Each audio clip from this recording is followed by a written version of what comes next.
हम लोग अपने लर्निंग प्रोसेस को इसी तरीके से जारी रखते हैं। अभी रिसेंटली जो बैंक निफ्टी है उसमें एक डाउन ट्रेंड मोमेंटम देखने को मिल रहा है, और ये डाउन ट्रेंड मोमेंटम की शुरुआत कैसे होती है और इसको कैसे आप लोग पकड़ते हैं। हालांकि हमारे ट्रेडर्स तो बहुत अच्छे से अपनी पोजीशंस को प्लान कर रहे हैं, ट्रेड कर रहे हैं, और जो हमारी पोजीशंस है जो हम लोग साथ में ट्रेड करते हैं वहाँ पर अगर आप गौर करें तो क्लास के ट्रेडर्स के पास अभी हम लोग 50-500 ऊपर, जब तक 50-500 ब्रेक नहीं होगा तब तक हमारे घाटे का कोई सौदा हो ही नहीं सकता इस रेंज में कहीं भी मार्केट ट्रेड करे। इसी तरीके से 45-500, तो 45-500, 50-500 ये एक बड़ी रेंज है, ठीक है। ये नियर अबाउट 5000 पॉइंट की रेंज है। इस 5000 पॉइंट की रेंज में बाजार कहीं भी ट्रेड करेगा तो हम लोगों के पोजीशन ऐसे बने हुए हैं कि कोई भी घाटा नहीं होगा। इस रेंज में कहीं भी बाजार रहेगा तो हम लोग प्रॉफिट में ही अपनी पोजीशन निकालेंगे, ठीक है। हम लोग बेसिकली पर्पस हेजिंग करते हैं, ठीक है। हेजिंग का मतलब है कि प्राइस में इस तरीके की पोजीशंस लेना कि मोमेंटम से आपको कोई बहुत बड़ा फर्क नहीं पड़ता है, समझिए। अब हम लोग प्राइजेक्शन पे बात करते हैं। आज के सेशन में हम लोग 3 पॉइंट्स को टच करेंगे, बहुत ध्यान से सुनिए। पहला और सबसे ज़रूरी पॉइंट होता है multiple time frame analysis. Multiple time frame analysis को लोग बहुत अलग तरीके से डिलीवर करते हैं, समझने की कोशिश भी बहुत अलग तरीके से होती है मल्टीपल टाइम फ्रेम एनालिसिस को। मैं आपको आज के सेशन में क्लियर करूंगा कि मल्टीपल टाइम फ्रेम एनालिसिस का एक सबसे बड़ा पर्पस क्या होता है और उसको कैसे आप एनालाइज करते हैं, ठीक है। ये जो पॉइंट है आज का मल्टीपल टाइम फ्रेम एनालिसिस, इसको बहुत ध्यान से देखिएगा। अगर इसको आपने अच्छे से कवर अप किया तो समझिएगा आने वाले ट्रेडिंग सेशंस में आपकी आधे से ज़्यादा गलतियां अभी दूर हो जाएंगी, ठीक है। दूसरा होता है कि प्रीवियस डे हाई और आखिरी दिन का आखिरी 1 घंटा जो होता है उसके मोमेंटम को अगर आप समझने की कोशिश करें, वो सारी चीज़ें previous day high, previous day low, इन सारे टॉपिक्स पे हम लोग एक मर्जिंग के साथ बात करेंगे, ठीक है। अगर आपने अभी तक हमारे पिछले सेशंस को नहीं देखा है और हमारे लर्निंग के तरीके से आप परिचित नहीं हैं तो नीचे डिस्क्रिप्शन में आपके पास टेलीग्राम का लिंक है, वहाँ ज्वाइन करके आप हमारे लर्निंग के तरीके को समझ सकते हैं और कैसे हम लोग लाइव मार्केट को समझने की कोशिश करते हैं, डेली 2 सेशंस करते हैं। ऐसे ही हम लोग आगे बढ़ रहे हैं और बहुत ज़्यादा आप हमारे ट्रेडर्स के लाइफ में एक डिफरेंस देखने को मिल रहा है पिछले 3 से 4 महीनों में। आप भी उसको एक्सपीरियंस कर पाएंगे।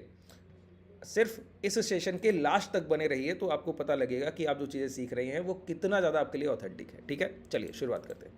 देखिए, आज की प्राइजेक्शन को अगर आप देखें तो पिछले 2 सेशन पहले की अगर मैं बात करूं तो आपने देखा होगा कि मैंने एक प्राइस पर बात की थी, ओपन और लो।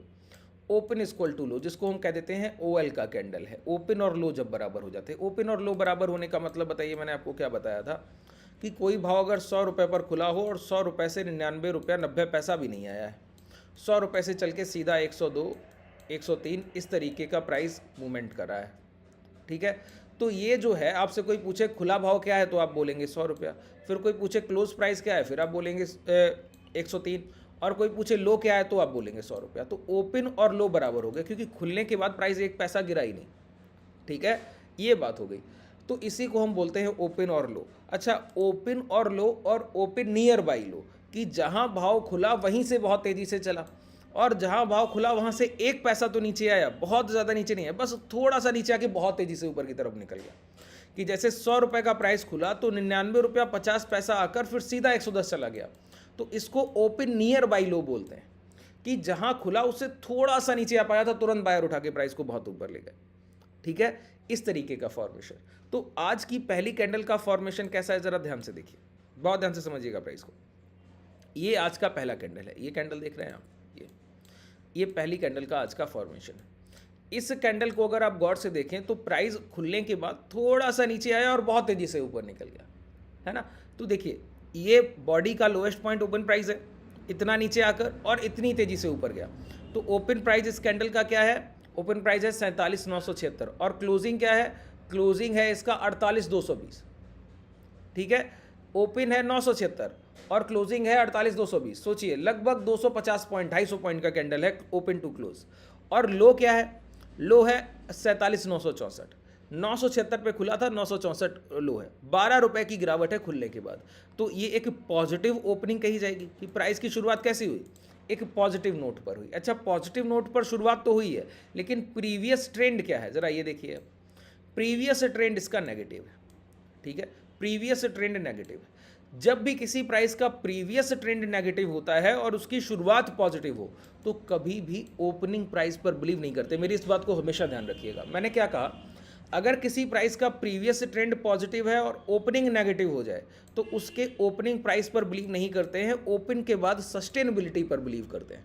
अब ध्यान से सुनिए, मैंने कहा ओपन प्राइस पे तो बिलीव नहीं करते, लेकिन ओपन खुलने के बाद अगर पॉजिटिव हो गया प्राइस तो उसकी सस्टेनेबिलिटी पे बिलीव करते हैं। मतलब अगर ये पहला कैंडल 47,976 से चलकर 48,219 तक गया, जाने के बाद इसी लेवल के ऊपर ब्रेकआउट करता है, इस रेंज के ऊपर रुकता और सस्टेन करता, मतलब 1-1.5-2 घंटे रुकता, तो हम इसको एक अच्छा क्लोजिंग कहते, एक अच्छा फॉर्मेशन कहते।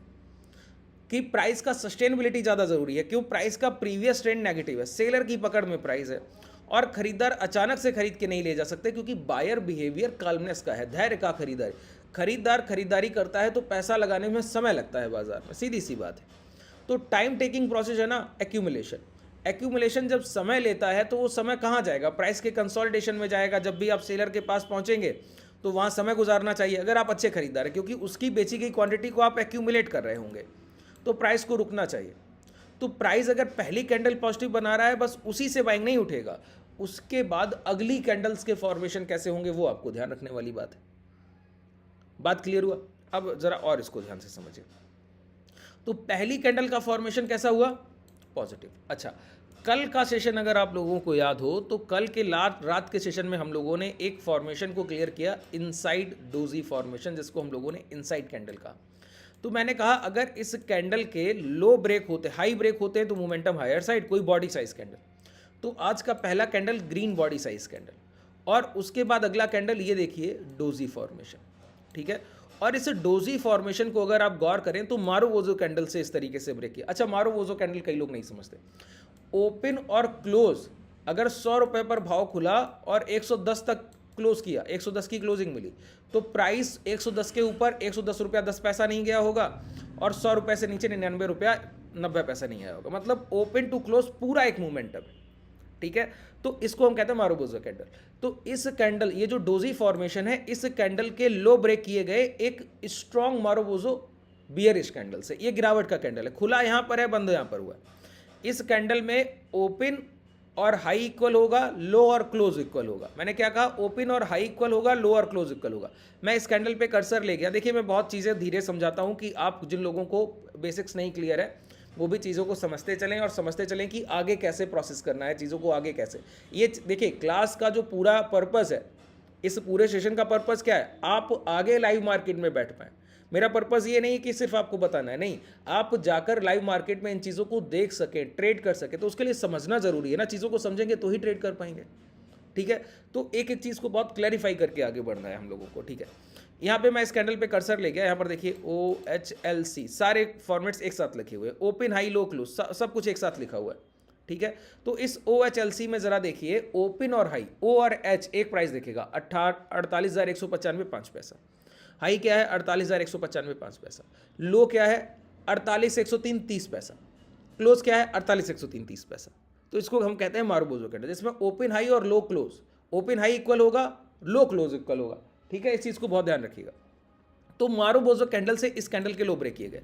अगर कल का सेशन आपको याद है तो मैंने क्या कहा? अगर पहली कैंडल पॉजिटिव बनती है और अगली कैंडल में डिमांड एंड सप्लाई इक्वल हो जाएगी, इस कैंडल में डिमांड हायर थी, अगले कैंडल में सेलर इस बायर को रोकने की कोशिश करते हैं। अगर वो रोकने में सफल हुए तो इस डोजी के लो ब्रेक होंगे, तो हमको लॉन्ग करने का मौका नहीं मिलेगा, क्योंकि कंबाइंड जो भी इस और इस कैंडल, डोजी और पहली बॉडी साइज कैंडल में जो भी इंपैक्ट हाई है, अपर विक का हाई जो भी ज़्यादा है, तो इस कंबाइंड हाई को हम लोग मार्क करते हैं। जब वो ब्रेक होते हैं तब लॉन्ग किया जाता है पोजीशन। यहाँ अगर आप गौर करें तो इस डोजी ना ही इस कैंडल, पहली 5 मिनट की कैंडल के हाई ब्रेक हो रहे हैं, लेकिन इसके लो ब्रेक हो रहे हैं। लो ब्रेक होने के बाद आप गौर कीजिए, फिर प्राइस नीचे नीचे आने लगता है। अच्छा, यहाँ पर मैं एक चीज़ आपको बताऊँ, जब भी पहला कैंडल बड़ा बनता है तो उसका 1/3 पार्ट, 1/3 हिस्सा ध्यान रखा कीजिए। देखिए, ये वो सारी चीज़ें मैं बता रहा हूँ जो प्रैक्टिकल मार्केट में काम करेंगी। आप लाइव मार्केट में जाइए, चीज़ों को ट्रेड कीजिए, जब आपको परिणाम मिले तब मुझे बताइए, ठीक है। बहुत ध्यान से सुनिए। ये जो डोजी फॉर्मेशन का सेशन है, इसका मैं लिंक नीचे पिन करा दूंगा टेलीग्राम चैनल में, आप जाके ज्वाइन कर लीजिएगा टेलीग्राम को, वहाँ से देख भी लीजिएगा, ठीक है। ये बहुत ज़रूरी फॉर्मेशन है, इसको ज़रूर देखिएगा। ये डेली बनता है, कल भी मैंने आपको बताया, कल के सेशन में भी बना हुआ था, आज के सेशन में भी पहला इनिशियल ट्रेड यहीं से एग्जीक्यूट हुआ। जैसे ही डोजी के लो ब्रेक हुए मतलब प्राइस को बायर सेलर्स ने रोक लिया, बायर की तरफ नहीं जाने देना चाहते। तो हमारा एसएल एरिया इसी स्विंग हाई के पास होता है और यहाँ पे आप शॉर्ट का पोजीशन लेते हैं। पहला टारगेट आपका देखिए ये रहता है, ये हर बार के लिए, ठीक है, इसी तरीके से ट्रेड किया जाता है। अच्छा अब देखिए यहाँ पर मैं क्या बोलता हूँ, कभी भी डोजी फॉर्मेशन हो जाए, आज तो मारुबोज़ो कैंडल बन गया तो वो स्ट्रॉन्ग बियरिश कैंडल था तो साइन मिल गया कि यहीं पे शॉर्ट कर दिया जाए। कभी कभी क्या होगा, प्राइस नीचे आ रहा होगा और हैमर तरीके की कैंडल बना, वहाँ पर हम लोग शॉर्ट नहीं करते कभी भी एक पॉजिटिव कैंडल के बाद। अगर पहला कैंडल ग्रीन, नेगेटिव कैंडल के बाद डोजी बना हो फिर उसके लो ब्रेक हो तो शॉर्ट करेंगे। लेकिन पहला कैंडल ग्रीन बना है उसके लो ब्रेक करते हैं, अगर मारुबोज़ो कैंडल नहीं हो तो शॉर्ट का पोजीशन जल्दी नहीं लेते। क्यों? हम लोग वेट करते हैं पूरी पहली कैंडल जिससे डिमांड उठी है उस कैंडल का 1/3 पार्ट कम से कम ब्रेक हो जाए। क्या कहा? उसका 1/3 पार्ट कम से कम ब्रेक हो जाना चाहिए। अच्छा 1/3 पार्ट का मतलब है 1/3 हिस्सा। इसका मतलब है अगर किसी कैंडल में Bank Nifty open to close 100 point का मोमेंटम किया तो 100 पॉइंट में से 33 से 35 पॉइंट तो ब्रेक हो जाना चाहिए।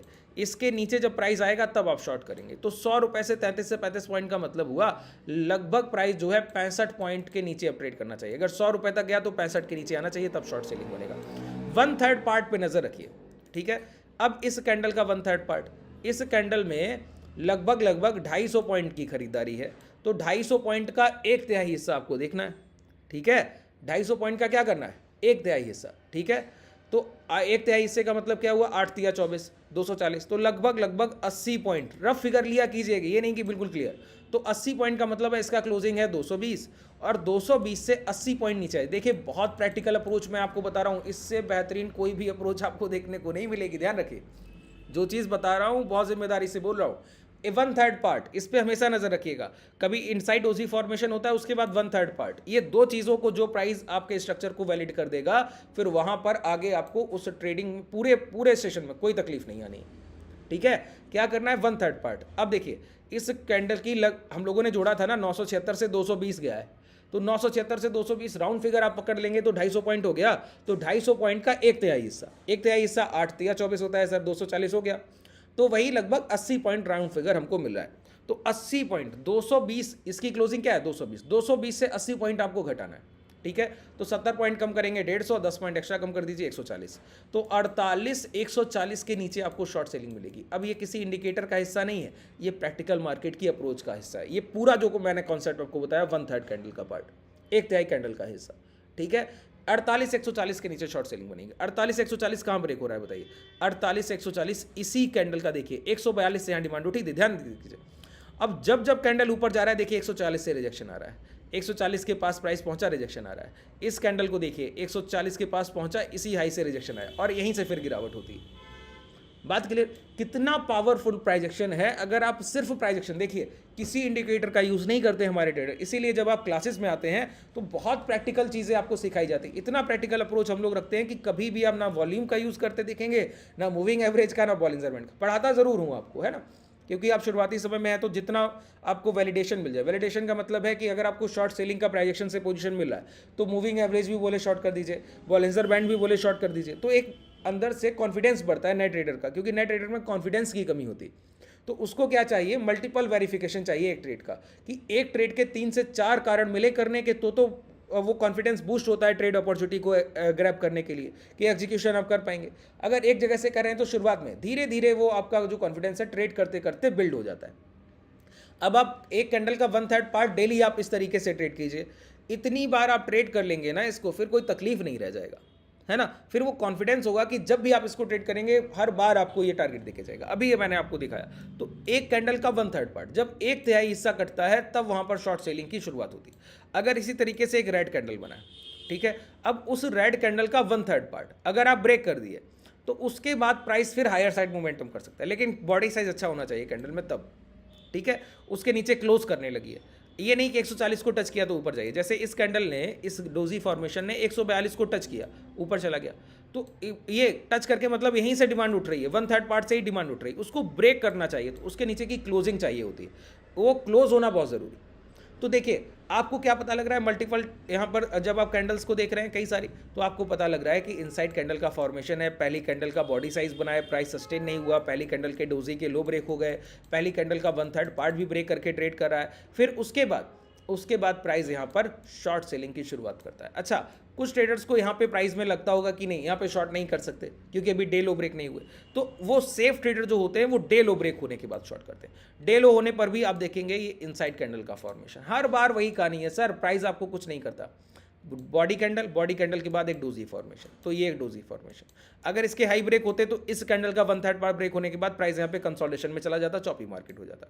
प्राइस ने इसके लो ब्रेक किए, अब प्राइस का मोमेंटम की शुरुआत हुआ, प्राइस ने एक नया लो लगा दिया। तो इनसाइड कैंडल का फॉर्मेशन हर जगह बनेगा, सपोर्ट और रेजिस्टेंस के पास इनसाइड कैंडल के फॉर्मेशन बार बार होते, एक बार नहीं बार बार होते, ठीक है। अगर आप यहां पे गौर करें तो ये एरिया क्या है, डे लो क्या होता है, सपोर्ट एरिया। कल के लास्ट घंटे की प्राइस में बाइंग कहां से उठ रही थी, इसी एरिया से उठ रही थी, ठीक है। तो यहां पे जब प्राइस उसको ब्रेक करने जा रहा है तो इस तरीके से ब्रेक करता है, जैसे ही ब्रेक किया तो देखिए मोमेंटम शार्प यहीं से हुआ, प्राइस दोबारा गया तो इसी एरिया के आसपास देखिए इसी रेजिस्टेंस एरिया को टेस्ट करके दोबारा यहां से गिरा है, ठीक है। तो इन सारी चीज़ों को आप अगर याद रखेंगे तो आपको पता रहेगा कि प्राइस में कैसे प्रैक्टिकल अप्रोच किसी भी एवरेज का, मैं दावे से बोलता हूं आप प्राइजेक्शन पे जब स्किल जनरेट करें तो किसी भी मूविंग एवरेज, किसी भी बॉलिंजर बैंड और किसी भी वॉल्यूम का यूज़ ना करें, जितना हो सके प्राइस पर ही बने रहें।